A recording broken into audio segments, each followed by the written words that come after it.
What is up everyone, I'm Phoenix and I'm here to talk today about a new YouTube update that's going to be coming very soon to the platform. Well, technically it already arrived, but officially it will start at January 1st, 2020. Now this update is about kids content technically, but will affect any YouTube creators and eventually even the viewers themselves. I know a lot of people probably already made videos about this, but I wanted to do my own thoughts on it, just so you guys know where I stand and what I think of it, because to be honest, these new rules seem like a pain in the ass. What is this all about? It's very simple. Well, actually, the FTC, which is a government agency in America, in the United States, to be precise, that's where YouTube is based, so YouTube has to comply with what they say, basically. These rules will also be made globally, so it doesn't really matter where you live in the world, but they will still go for you if you do anything with YouTube. Now they basically said that kids need to be more protected online, and they cannot be shown any sort of personalized ads, and no data at all can be tracked from them. Which, to be honest, is a fair point. I completely respect that. I understand why kids need to be protected from this sort of thing. But it has much bigger consequences, especially since it's all very vague what you can and need to do. Especially if you're like in the animating business on YouTube, or if you're in the gaming business as well, then it's kind of difficult to know what this is gonna be about. So let's just quickly read through this page, which is a page that YouTube made about how to know if your content is for kids or not. As it says here, regardless of your location, we require you to tell us whether or not your videos are made for kids. We are making these changes according to agreement with the US Federal Trade Commission, the FTC, and to help you comply with the Children's Online Privacy Protection Act. Failure to set your content appropriately may result in consequences on YouTube or have legal consequences under law.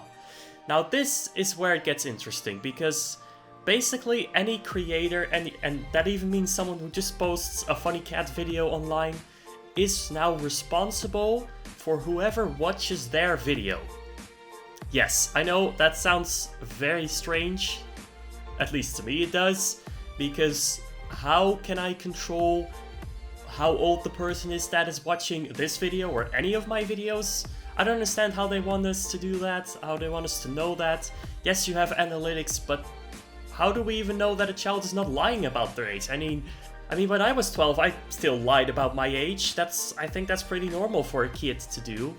So I don't know how this is gonna work, but it's even said that you can receive up to $42,000 fines per video that you make if you fail to make sure that you either set your content for kids or you don't set your content for kids. If you say your content is for kids and it's not, you can receive a fine, or the other way around. If you say your content is not for kids and kids still watch it, you can also be fined. Now it's not as simple as if one kid watches your video, you're always going to be fined. No, that's not the case at all. And it's also not the case if you don't live in the US, you cannot receive a fine, but you can still be banned from YouTube itself. Now, it does give some more information on this page about how you comply with this and what really is seen as children's content, or content directed at children. It says here, according to the FTC's guidance on COPPA, a video is child-directed, which we call made for kids, if children are the primary audience based on the factors described below. Children are not the primary audience, but the video is still directed to children based on the factors below. The second line, that's tricky, that's very tricky. It's unclear what we're supposed to do with that right now, how specific it's gonna be, but we'll see. It says here, when deciding whether or not your channel or video is made for kids, you should consider various factors, including subject matter of the video. For instance, educational content for preschoolers makes sense. Whether children are intended or actual audience for the video. A little unclear, what do you mean with actual audience? Like what kind of percentage does it need to be for it to be actual audience? Is it more than half? Is it 25%? Is it 10%? We don't know. Whether the video includes child actors or models, again, that makes sense. Whether the video includes characters, celebrities or toys that appeal to children, including animated characters or cartoon figures. Basically, if you make an animation with dinosaurs in it, even if it's directed at adults and informative, you might get targeted as for children. And that might have severe consequences for your videos or your channel. Completely ridiculous, but that's just how it sounds right now. Whether the language of the video is intended for children to understand. Again, I get what they're saying, but I mean, a child could possibly understand what I'm saying right now, so how would that help? I don't know.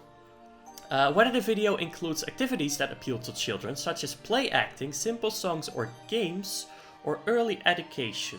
This is the only part where games are mentioned, and it does say simple games. But how do we know what they mean by that? If you, for instance, let's say play Minecraft, a game which you could say is for children as well, because children are allowed to play it. Does that mean it's targeted at children? Does that make it a simple game? I don't know. I know a lot of people who play Minecraft who target people at their late teens or even adults. So I don't know if I play Minecraft, or I've played games that are 3+ or for all ages, you know. So would those videos count as for kids, even though they're not? At this point, honestly, we don't know what's going to happen yet. We'll just have to wait and see.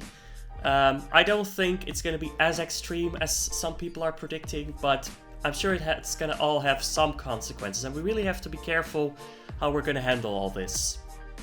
And then more on this, it says whether the video includes songs, stories, or poems for children. Sure, like the ABC songs and such. Any other information you may have to help determine your video's audience, like empirical evidence of the video's audience. Again, how am I supposed to prove that? How is anyone supposed to prove that? You have your analytics, but are they enough evidence? I don't know. Here it says a note, YouTube Analytics is not designed to help determine if your content is child-directed. You should use the factors outlined by the FTC above to set your audience.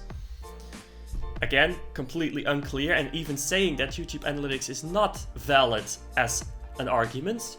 How old is a kid? The age of a kid in the United States is defined as anyone under the age of 13 years old. However, the age of a kid may be higher in other countries, so consider the factors described above as appropriate given how kid is defined in applicable laws in your country, and consult legal counsel if you have additional questions. Right. As a creator, you know your videos and your audience best, and it is your legal responsibility to comply with COPPA and or other applicable laws and designate your content accurately. If you fail to categorize your content correctly, there may be consequences on YouTube. Additionally, there may be legal consequences, again, under the Children's Online Privacy Protection Act, blah blah blah. Basically, YouTube is trying to shift the, blame to the creators, which is understandable. They received a very big fine already from the FTC. They don't want to receive any more fines. What can you do? You know, I understand their points. It's not YouTube's fault, it's more the FTC's fault of making unclear guidelines. I understand why they're needed, but they need just a lot more clarification on how this exactly works. What is also a thing is that YouTube, as we all know, demonetizes any video with pretty much swearing in it, or very mature content, or sexual content, you know, that sort of thing. So that is not allowed on YouTube. But now they're saying if it's for kids, you also can't make any money, you can't monetize it properly. You're not going to have comments will be disabled, that sort of thing. I don't know why, but it's now a very thin line what you can actually do. You can't be too mature, you can't be for kids, you have to find a way in between, and where that exactly lies, we don't know. So basically the whole thing is we don't know what this will eventually do for us as creators or as viewers. Now it also says to seek legal advice from a lawyer or someone like that if you're unsure what to do. Again, this is such a weird statement because a lot of the creators that are on the platform, especially the smaller ones, don't really have a lawyer. I mean, it's not that easy to just go to an office. They don't have the money to contact a lawyer like that. So I don't know what you're supposed to do in that case, but it will just be a waiting game for now. So we'll just have to wait and see what's going to happen. Of course, if you guys have any questions, just post them down in the comments. I'll try my best to answer them, but I don't have all the answers either, but I'll do my best to answer them anyway. As for gaming, I think it's safe to say that at this point you might want to stick to the more mature games, but not too mature, so maybe like 12 plus rated games, 16 plus rated games, that kind of thing. And don't swear in your videos, but try to sound like you're talking to adults. Maybe I should even change my intro to "What is up adults" or "What is up teens" instead of "What is up everyone." Now, they did say that, yes, the videos are not going to be age restricted, and it is okay if a kid watches, but it can't be too many, basically. But how many that is, again, we don't know. And in January, we'll find out what actually is going to be the case for this all. I hope to see you next time in the next video tomorrow. I upload every day at 6 PM Central European Time. At least until I'm not allowed to do it anymore. Anyway, I'll see you guys later, so goodbye.